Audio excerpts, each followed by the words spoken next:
కందుకూరి వీరేశలింగం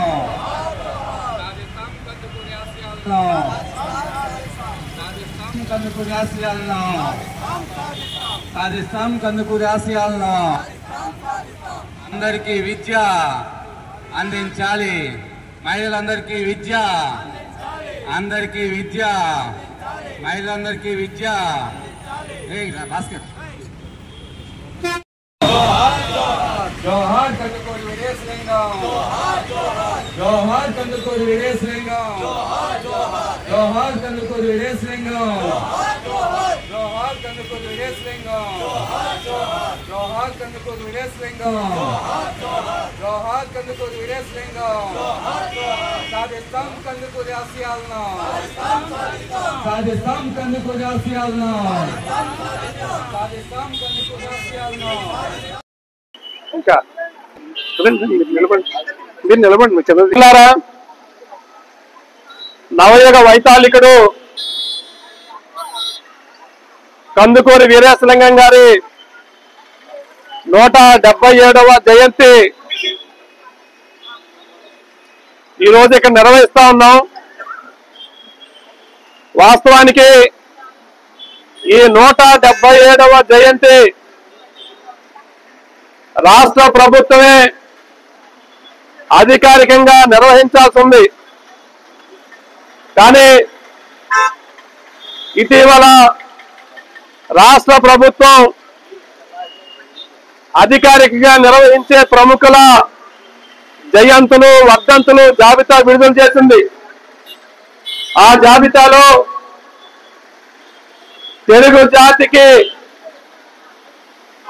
తెలుగు జాతి పునర్వికాసానికి పెద్ద ఎత్తున కృషి చేసినటువంటి మహనీయుడు కందుకూరి వీరేశలింగం గారికి ఆ జాబితాలో చోటు లేకపోవటం అత్యంత దురదృష్టకరం.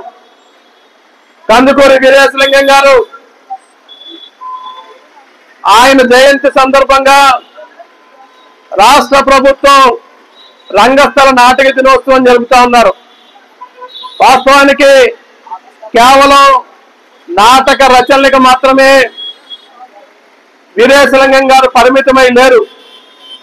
వీరేశలింగం గారు యావత్ జీవితం ఒక పెద్ద సంస్కరణ ఉద్యమకారుడిగా మూఢత్వాన్ని ఆ రోజుల్లో తెలుగు జాతి మీద తెరలుగా మూఢత్వపు చీకట్లు కమ్ముకున్నప్పుడు ఆ మూఢత్వపు చీకట్లని చీల్చి చెండాడినటువంటి ఒక ఖడ్గదారిగా కందుకూరి వీరేశలింగం గారు నిలిచారు.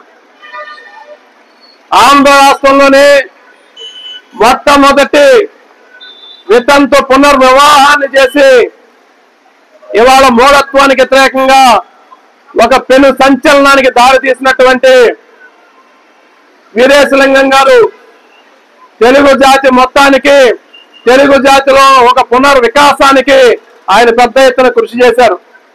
అంతేకాదు ఆ రోజుల్లోనే ఆయన ఒక విజ్ఞాన దాయకుడిగా నిలిచాడు. విజ్ఞాన దాయకుడిగా అంటే ఆయన అనేక రకాల అధ్యయనాలు చేసి సాంఘిక శాస్త్రం, జీవశాస్త్రం దగ్గర నుంచి అన్ని రకాలని ఆయన అధ్యయనం చేసి ఆ రోజు ఆ పుస్తకాలన్నీ ఇంగ్లీష్ లో ఉంటే ఆ ఇంగ్లీష్ లో ఉన్న పుస్తకాలు విద్యార్థులకు అర్థం కావని వాటన్నిటినీ తెలుగులోకి అనువదించినటువంటి మొట్టమొదటి అనువాదకుడిగా కూడా వీరేశలింగం గారు నిలిచారు. ఆయన ఆంధ్ర రాష్ట్రంలోనే ఇన్వెస్టిగేటివ్ జర్నలిజం లో మొట్టమొదటి జర్నలిస్ట్ గా కూడా నిలిచినటువంటి గొప్ప మహనీయుడు కందుకూరి వీరేశలింగం గారు.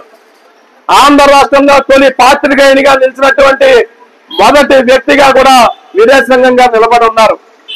ఇదే రాజమండ్రి పురవీధుల్లో ఆయన బాలికల విద్య కోసం, స్త్రీ విద్య కోసం, అట్లనే వితంతువుల పునర్వివాహం కోసం ఆ రోజుల్లో ఉన్నటువంటి మూఢ నమ్మకానికి వ్యతిరేకంగా పెద్ద ఎత్తున పోరాడుతూ ఉంటే ఆ కాలానికి మీటింగ్ అంటే ఏంటో తెలియని రోజుల్లో వీరేశలింగం గారు ఆయన అనుచరులు వేసుకుని రాజమండ్రి పురవీధుల్లో వెళ్తా ఉంటే జనం అనేవరట మీటింగ్ వాళ్ళు వస్తున్నారు అని చెప్పని. ఆ రకంగా ఆంధ్ర రాష్ట్రంలో మొట్టమొదటి ప్రజలతో సమావేశాల సంస్కృతిని తీసుకొచ్చినటువంటి మొదటి సంస్కరణోద్యమ వీరి ఒక పెద్ద ఖడ్గదారి కందుకూరి వీరేశలింగం గారు. అంతేకాదు బాలికల విద్య కోసం ఆయన తన యావదాస్తుని దారపోసి మొదటి బాలికల స్కూల్ని ఏర్పాటు చేశారు ఆయన. ఇదే మన వీటిపేట లో ఆయన ఆస్తులోనే వీరేశలింగం గారి పేరుతో స్కూలు కాలేజీ ప్రారంభమైంది. దాని తర్వాతే ఆనంద్ గార్డెన్స్ లో ఇవాళ అక్కడ డిగ్రీ కాలేజీ, ఉమెన్స్ కాలేజీ ఇట్లాంటివన్నీ కూడా ప్రారంభమై నడుస్తూ ఉన్నాయి. చాలా పెద్ద ఎత్తున ఈ ప్రాంతంలో అనేక మందికి, లక్షలాది మందికి విద్యకి, ఆ విద్య ద్వారా ఉపాధి అవకాశాలకి దారి చూపించినటువంటి విద్యాదాతగా కూడా వీరేశలింగం గారు నిలబడ్డారు. దాంతో పాటుగానే ఆ రోజుల్లో ఆయన చెప్పేవాడట, అక్కడ అలాంటి కాలంలో దయ్యాలు ఉన్నాయని చెప్పని ఆ రోజులో చేతబడుల పేరుతో ప్రజల్ని మూఢత్వంలో నెట్టే సందర్భంలో నేను దయ్యం అంటే ఏంటో చూస్తానని చెప్పని ఆ రోజుల్లో ఆయన ధైర్యంగా శ్మశానానికి వెళ్ళి నిలబడి దయ్యాలు లేవు, దయ్యం అంటూ ఉంటే మనిషిలో ఉన్నటువంటి మూఢత్వమే దయ్యం, మనిషిలో ఉన్నటువంటి చెడ్డ మార్గమే దయ్యం అని చెప్పి ఇవాళ ఆయన ధైర్యంగా ప్రజల్ని చైతన్యవంతం చేసినటువంటి చైతన్యధారిగా వీరేశలింగం గారు నిలబడినటువంటి సందర్భం ఉంది. అందుకనే వీరేశలింగం గారు అంటే ఒక్క రకమైన అంశమే కాదు, అనేక అంశాల్లో వీరేశలింగం గారు చైతన్యతం చేయడానికి, ప్రజానీకాన్ని జాగృతం చేయడానికి ఒక చైతన్య ధారిగా నిలిచాడు, ఒక కాంతి ధారగా నిలిచాడు వీరేశలింగం గారు.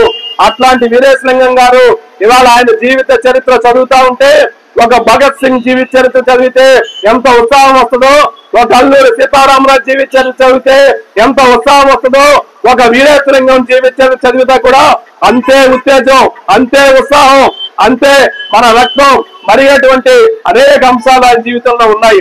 అట్లాంటి ఆయన అనేక పుస్తకాలు రాయటం కోసం డబ్బులు అవసరమయ్యి మద్రాస్ ప్రెసిడెన్సీ కాలేజీలో లెక్చరర్ గా చేరాడు ఆయన. ఆ రకంగా కూడా ఆయన ఉపాధ్యాయుడిగా, ఆయన ఒక జర్నలిస్ట్ గా, ఆయన ఒక సంఘ సంస్కర్తగా, ఆయన ఒక చైతన్య దారిగా, అజ్ఞానపు చీకట్లను తొలగించేటువంటి అనేకమైనటువంటి అంశాల్లో ఆయన ప్రతిభాశాలిగా నిలిచారు. ఆయన అనేక మందికి శిష్యరికం వహించారు, గురువుగా వ్యవహరించారు. ఇవాళ చిలకమర్తి లక్ష్మీ నరసింహం గారు ఆయన శిష్యుడని చెప్పుకొని ఆయన శిష్యరికంలోనే అనేకమైనటువంటి అంశాలు ముందుకు తీసుకొచ్చిన సందర్భం కూడా ఉన్నది. అట్లాంటి అంశాలను చూసుకున్నప్పుడు ఇవాళ కందుకూరి వీరేశలింగం గారు ఆంధ్ర రాష్ట్రానికే ఒక చైతన్య దారిగా ఉన్నాడు. అట్లాంటి వీరేశలింగం గారి జయంతులు, వర్ధంతుల్ని రాష్ట్ర ప్రభుత్వమే అధికారికంగా నిర్వహించాలి, ఆ జాబితాలో చోటు కల్పించాలి. అట్లాంటి మహనీయుడి జీవిత చరిత్రని పాఠ్యాంశాల్లో చేర్చడం ద్వారా ఇవాళ ఉన్నటువంటి సమాజంలో రాబోయే తరాలకి ఇవాళ మూఢత్వానికి వ్యతిరేకంగా, అజ్ఞానానికి వ్యతిరేకంగా ఎట్లా నిలబడాలి, ఎట్లా పోరాడాలి, ఈ సమాజానికి ఏది అవసరం, ఏ చైతన్యం